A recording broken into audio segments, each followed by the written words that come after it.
حتی بعضی از علمایی که مخالف امام خمینی و شیوه ویژه او برای اداره کشور بودند، مؤیداتی را یافتند برای حمایت از آقا روح الله. رجا حسین فاطمی بعد از قیام امام مطلب الان در قم شهود داره ها، دست جمعی حاضرم بیان حرف بزنن، نه که من باشم.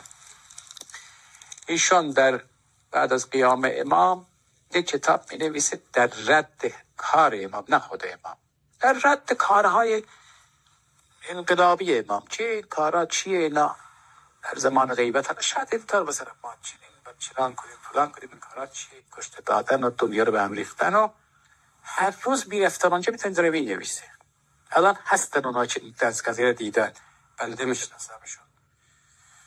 خلاصه میرم که آره کتاب دیگه داره میشه 300 صفحه فلان رجا حسین داره مینویسه و خیلی جز تعجب یا آدم عارف علیه یک عارف دیگه اینطور که بالاخره من کارا نمیپسندم. بعضی آقایون اینجوری بودن میگفتن ما خود آقا رو قبول داریم، کارش قبول نداریم. بعضی اینجوری میگفتن ما میدونیم آدم خوبیه ولی کار نمیپسند.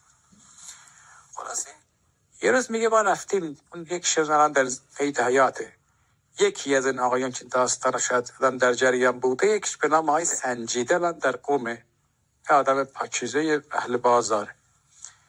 این سنجیده میگفتش که یه روز خلاصه رفتن دیدن چه حاج حسین کتابو جر باجرش کرده ریخته دور. حاج حسین چی شد قضیه؟ کتاب تو می نوشتی؟ نه.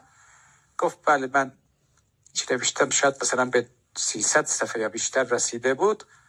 خواب دیدم که حضرت معصومه سلام الله علیها را قروق کردن. گفتن امام زمان سلام الله علیه تو حرمه، هیچ نباید بیاد. حالا من یه التماسی کردم، چیکار کردم؟ راه دادم. رفتم در حضرت نشسته و مرتب به قول ما سرک میکشه، مانند کسی که در انتظاره. و من نشستم و دیدم ایشون منتظر کسی. یه دفعه حاج روح الله آمد. حضرت تمام قد بلند شد، با او معانقه کرد. در حین معانقه نگاه کرد به من فرمود ایشون رد میکنی؟ ایشون معین از جانب ماست. حاج آقا حسین فاطمی که ناماشنای حوزه‌های علمیه است، چندین و چند سال در محضر اساتید بزرگی همچون آیت الله شهابادی و میرزا جواد آقای ملکی تبریزی شاگردی کرده است. شاگردی میرزا جواد آقا او را به جایگاهی رساند که به گفته خودش گناه غیبت بر زبانش جاری نشد.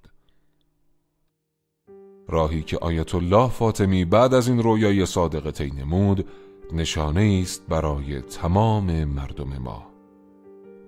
او که مخالفی سرسخت برای نهضت امام بود، تبدیل به یاور و پشتیبانی همیشگی برای انقلاب شد.